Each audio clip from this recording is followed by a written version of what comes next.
ভারতের রাজনীতিতে এমন সব ঘটনা এই সময় ঘটে চলেছে যা এর আগে কখনো ঘটেনি। যা আগে ঘটেনি তাকেই তো আমরা অভূতপূর্ব বলি। না হলে রাহুল গান্ধীর বিরুদ্ধে 5 লিটার দুধ নষ্ট করার জন্য 250 টাকা ক্ষতিপূরণ চেয়ে আদালতে মামলা হয়। অভূতপূর্ব ঘটনা আরো আছে। না, ট্রাম্পের পাশে বসে অপমানিত হচ্ছেন দেশের প্রধানমন্ত্রী এটা বলছি না, এটা সত্যিই অভূতপূর্ব। ভারতের কোন প্রধানমন্ত্রীকে এইভাবে বিদেশের মাটিতে অপদস্থ বা নাজেহাল হতে কখনো কেউ দেখেননি। নরেন্দ্র মোদীর জঙ্গল সাফারির কথাও বলছি না, যেখানে তিনি কাঁচের নিরাপদ আড়াল থেকে সিংহের চোখে চোখ রেখে দাঁড়িয়ে রয়েছেন। এই নিরাপদ আড়ালটা কিন্তু অভূতপূর্ব। এর আগে জওহরলাল নেহেরু এবং ইন্দিরা গান্ধীর বন্যপ্রাণীর মুখোমুখি হওয়ার ফটো এক্স হ্যান্ডেলে সাঁটিয়ে দিয়েছেন কংগ্রেসের মুখপাত্র সুপ্রিয়া শ্রীনাথ। ওদের কারো কিন্তু কাঁচের নিরাপদ আড়ালের প্রয়োজন পড়েনি। ভারতের বিরুদ্ধে ট্রাম্পের শুল্ক যুদ্ধ, এটাও অভূতপূর্ব। ভারতের শেয়ার বাজারের লাগাতার রক্তক্ষরণ, এত দীর্ঘদিন ধরে, মানে প্রায় 5 মাস ধরে এই রক্তক্ষরণ এর আগে 30 বছরের মধ্যে কখনো ঘটেনি। এরকম অভূতপূর্ব ঘটনা ঘটেই চলেছে নিরন্তর। কিন্তু আজকের এই এপিসোডে আমি একেবারে অন্য বিষয় নিয়ে কিছু কথা বলবো। আসলে এই মুহূর্তে একটি বিষয় নিয়ে সারা দেশে রহস্যের একটা পরিবেশ তৈরি হয়েছে। ভারতের প্রধানমন্ত্রী নরেন্দ্র মোদী এবং দেশের বিরোধী দলনেতা রাহুল গান্ধী দুজনেই এখন কার্যত একই আসনে। প্রধানমন্ত্রী ও বিপক্ষের দলনেতা দুজনকে দুটো ভিন্ন কারণে আদালতের নির্দেশের দিকে তাকিয়ে থাকতে হচ্ছে। এটা ঠিক, তারা ব্যক্তিগতভাবে আদালতে ঘুরছেন না, তাদের হয়ে লড়ে যাচ্ছেন দেশের প্রথিতযশা বিখ্যাত আইনজীবীরা। এবারের এপিসোড এই অভূতপূর্ব ঘটনা নিয়েই। এর মধ্যে রাহুল গান্ধীর বিষয়টির সঙ্গে অবশ্য রহস্যের কোনো গন্ধ নেই, আছে 100% খাঁটি রাজনীতি আর খুব নিম্নমানের রাজনীতি। তবে প্রধানমন্ত্রী নরেন্দ্র মোদীর নাম যে কারণে আদালত কক্ষে বারবার বলতে হচ্ছে ভারতের সলিসিটর জেনারেল তুষার মেহতাকে, তা কিন্তু বেশ রহস্যজনক। তারও শুনানি সম্প্রতি শেষ হয়েছে, রায় আসতে চলেছে কিছুদিনের মধ্যেই। এই দুটি বিষয় আজকে আপনাদের সামনে বিস্তারিতভাবে জানাবো। ভিডিওটি পুরোটা দেখবেন, আর ভালো লাগলে লাইক দেওয়ার মতো একটা ছোট্ট কাজ অবশ্যই করবেন।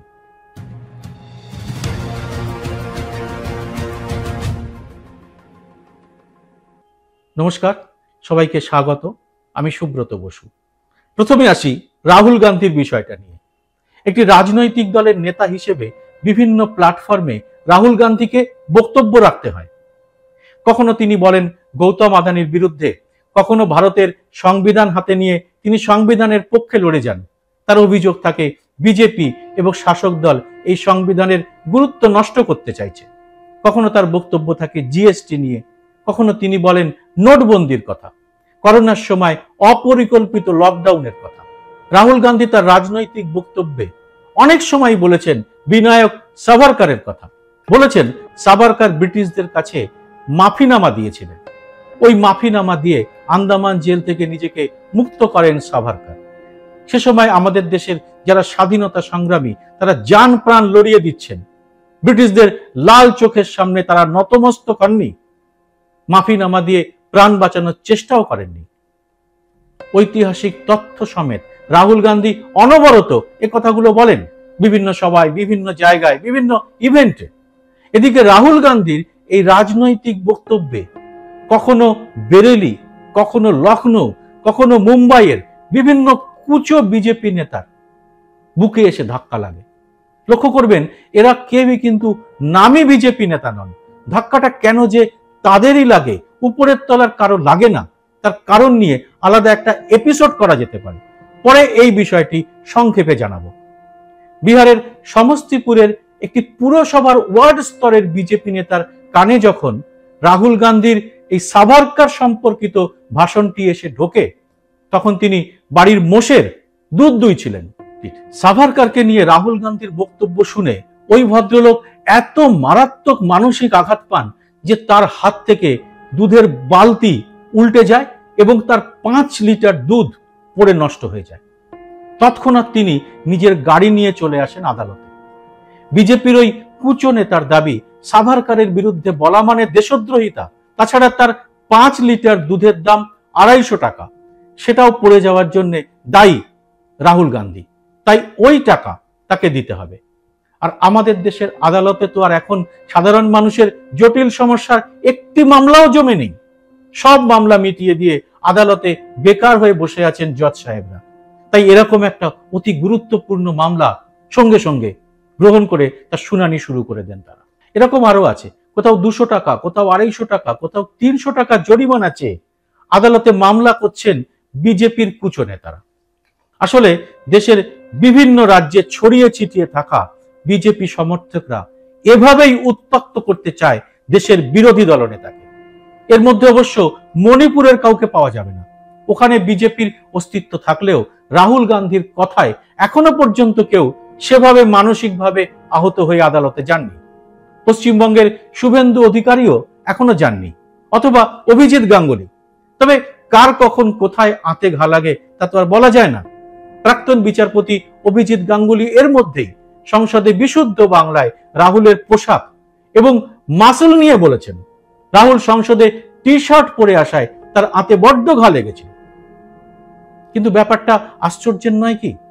নির্বাচন কমিশনে নানা রকম দুর্নীতির কথা যখন প্রকাশ্যে আসে, আদালতে তা নিয়ে খুব একটা নাড়াচাড়া হয় না। রাজ্যের ডিএ মামলা নিয়েও নাড়াচাড়া হয় না। 2014 আগে যে কোনো নির্বাচনে সাম্প্রদায়িক কথাবার্তা বেআইনি ছিল। সাম্প্রদায়িক ভাষণ দিলেই নির্বাচন কমিশন তাকে শোকজ নোটিশ ধরাতো। এখন আদালতে গিয়ে নির্বাচন কমিশনের বিরুদ্ধে নির্দিষ্ট প্রমাণ দাখিল করলেও আদালতের সময় হয় না তা শোনার বা তা নিয়ে পদক্ষেপ করার। কিন্তু কখনো উত্তর ভারত, কখনো পূর্ব ভারত, কখনো পশ্চিম ভারত, কখনো মধ্য ভারতের বিভিন্ন প্রান্তে রাহুল গান্ধীর বিরুদ্ধে প্রায় 1.5 ডজন মানহানির মামলা ঠুকে দিয়েছেন বিজেপির কুচো নেতারা। কেন? এটা ভাবার কোনো কারণ নেই যে স্থানীয় স্তরের বিজেপির এই সমস্ত নেতারা খবরে আসার জন্য এরকম মামলা করছেন। বিজেপির কেন্দ্রীয় স্তরের নিখুঁত পরিকল্পনায় এইভাবেই রাহুল গান্ধীর মোকাবিলা করার জন্য তৈরি হচ্ছে বিজেপি এবং আরএসএস। সাভারকারের বিরুদ্ধে শুধু রাহুল গান্ধী বক্তব্য রাখেন না, ভারতের স্বাধীনতা আন্দোলন নিয়ে কোথাও কোনো আলোচনা হলেই, সেখানে স্বাধীনতা সংগ্রামীদের প্রসঙ্গ উঠলেই ব্রিটিশ রাজের অমানসিক অত্যাচারের কথা ওঠে। আর সেই অত্যাচারের কথা উঠলে অবশ্যই ওঠে আন্দামানের সেলুলার জেলের কথা। এই জেলে 50 বছরের জন্য নির্বাসিত হয়েছিলেন সাভারকার। এরপরেই ঐতিহাসিকভাবেই প্রমাণিত হয়েছে ব্রিটিশদের কাছে তিনি বারে বারে মুচলেখা দিয়ে ক্ষমা চেয়েছেন এবং আর রাজনীতি করবেন না এই শর্তে মুক্তি পেয়েছেন। পরে হিন্দুত্বের তাস খেলে ব্রিটিশদের পক্ষে কাজ করেছেন। এ নিয়ে আমার আগের করা ভিডিওটি দেখতে পারেন, ডেসক্রিপশন বক্সে ভিডিওটির লিঙ্ক দিয়ে রাখলাম। সে সময় বিজেপির জন্ম হয়নি, কিন্তু যাদের আদর্শে বিজেপির সৃষ্টি তারা কিন্তু সেই সময় ছিলেন। তারা ছিলেন হিন্দু মহাসভার ছাতার তলায়, আর সেখানে বসেই তারা সাম্প্রদায়িক কাজকর্ম করে গেছেন। আমাদের দেশের শাসক দলের হিরো কিন্তু এরাই। বিদেশের মাটিতে গিয়ে নরেন্দ্র মোদীকে গান্ধীজির মূর্তির সামনে হাত জোড় করে দাঁড়াতে হয়, পায়ে ফুল দিতে হয়, কারণ বিদেশে ভারতের পরিচয়ের সঙ্গে মহাত্মা গান্ধীর আন্দোলনের ইতিহাস জড়িয়ে আছে। নরেন্দ্র মোদী, আরএসএস বা বিজেপির নাথুরাম গডসের কোনো সম্মানের জায়গা বিদেশের মাটিতে কোনোদিনই ছিল না, এখনো নেই। গান্ধীজির নামের আড়াল থেকে সাভারকারের কথা স্মরণ করে বিজেপি এবং আরএসএস। তারা বিদেশে গিয়ে মাদার অফ ডেমোক্রেসির কথা বলে, অথচ ভারতের বিভিন্ন আদালতে ভারতের প্রধান বিরোধী দলের নেতাকে আর সব কাজকর্ম ফেলে এভাবেই ছুটিয়ে বেড়ানোর পরিকল্পনা করা হয়। আর দাবা খেলার বোর্ডের মতো তারা ব্যবহার করেন এদেশের বিভিন্ন প্রান্তের কুচো বিজেপি নেতাদের। কিন্তু বিজেপির কেষ্টবিষ্টুরা স্বপ্নেও কি ভেবেছিলেন নরেন্দ্র মোদীর একটি বিষয় নিয়ে এভাবে আদালতে লড়ে যেতে হবে খোদ সলিসিটর জেনারেলকে, যিনি সরকারের তরফে সবচেয়ে দামি আইনজীবী? আসলে বহুদিনের রহস্য ধামাচাপা দিয়ে রাখতে এখন তার মতো বড় মাপের আইনজীবী দরকার। রহস্যটা হচ্ছে নরেন্দ্র মোদী কত দূর পড়াশোনা করেছেন। এই রহস্যটি তিনি নিজেই তৈরি করেছেন বিভিন্ন সময় বিভিন্ন রকম পরস্পর বিরোধী বক্তব্য রেখে। গুজরাটের মুখ্যমন্ত্রী হওয়ার পর একটি সাক্ষাৎকারে তিনি বলেছিলেন তার পড়াশুনো স্কুল পর্যায়ের বেশি নয়। সে সময় তিনি সাক্ষাৎকার দিতেন বিভিন্ন সাংবাদিকদের। একাধিকবার বলেছেন তার পড়াশুনো স্কুল গণ্ডির মধ্যেই, এর বাইরে বলেছেন তিনি ছোটবেলায় চা বিক্রি করতেন। আবার কখনো সাক্ষাৎকারেই তিনি বলেছেন জীবনের প্রথম 40টা বছর তিনি ভিক্ষা করে কাটিয়েছেন। যে সময় তিনি ভিক্ষা করে কাটিয়েছেন বলছেন, সেই সময় বেশ কিছু সাদা কালো ছবিতে দেখা যাচ্ছে তিনি বিদেশে ঘুরছেন আরএসএস এর প্রচারক হয়ে। অর্থাৎ সত্যি মিথ্যে সব মিলিয়ে নিজের পড়াশোনার ব্যাপারটি নিজেই তিনি খিচুড়ি পাকিয়ে রেখেছেন। না হলে তার পড়াশুনো বা ডিগ্রি নিয়ে খামোকা কোনো বিতর্কের প্রয়োজনই পড়তো না। আজ পর্যন্ত কোনো রাষ্ট্রপ্রধানেরই পড়াশুনো বা ডিগ্রি নিয়ে এরকম বিতর্ক হয়নি। নরেন্দ্র মোদীর ডিগ্রি নিয়ে রহস্যের সৃষ্টি হয়েছে। তুষার মেহতা এখন বলছেন নরেন্দ্র মোদীর ডিগ্রি দেখানো যাবে না, কারণ সে ডিগ্রি নাকি রাজনৈতিক দৃষ্টিকোণ থেকে দেখতে পারে কেউ। অথচ 2016-তে অরুণ জেটলিকে পাশে বসিয়ে তৎকালীন বিজেপির সভাপতি অমিত শাহ নরেন্দ্র মোদীর বিএ এবং এমএ ডিগ্রি দেখিয়েছিলেন। তাতে বিতর্ক কবা থেকে বরং বেড়ে যায়, কারণ ওই সার্টিফিকেট যে হরফে ছাপা হয়েছিল সেই ফন্ট 1978 সালে তৈরি হয়নি। তাছাড়া ওই সার্টিফিকেটের নামের বানান ভুল, আরো নানা রকম ভুলভ্রান্তি ছিল। পুরোটাই যেন ছেলে মানুষের অ্যাক্সেস। মোদী দাবি করেছেন তিনি দিল্লি ইউনিভার্সিটি থেকে বিএ পাশ করেছেন, পরে গুজরাট বিশ্ববিদ্যালয় থেকে এমএ পাশ করেছেন।